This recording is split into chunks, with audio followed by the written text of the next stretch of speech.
Hi, I'm James from Tch Jerby and I'll explain to you some of the applications of physics in our daily lives. First, we have the ballpoint pen. The ballpoint pen works on the concept of gravity.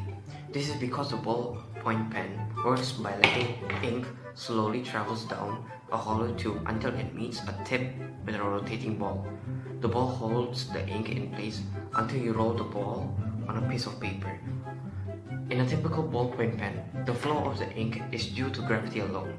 If you hold a typical ballpoint pen upside down for a long time, the ink will flow to the opposite end of the tube and you will need to hold the pen the correct way for a while before you will be able to write again. The second application of physics in our daily lives is the Newton's third law of motion. According to Newton's third law of motion, forces always act in equal but opposite pairs.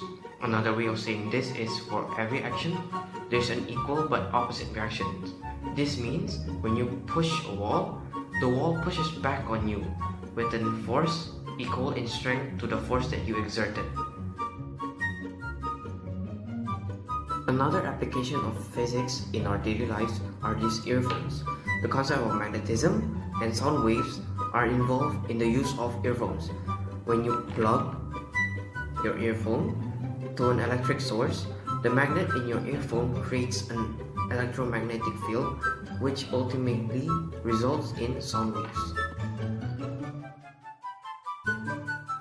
Another example would be the friction. Friction is a force between two surfaces that are sliding or trying to slide across each other. For example, when you try to push a book along the floor, friction makes this difficult. Friction always works in the direction opposite to the direction in which the object is moving or trying to move. Friction always slows a moving object down. The amount of friction depends on the material from which the two surfaces are made. The rougher the surface, the more friction is produced. Friction also produces heat. If you rub your hands quickly, you will feel them getting warmer.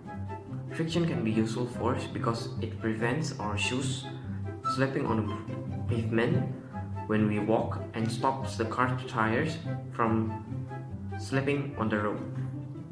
When you walk, friction is caused between the tread of the shoes and the ground.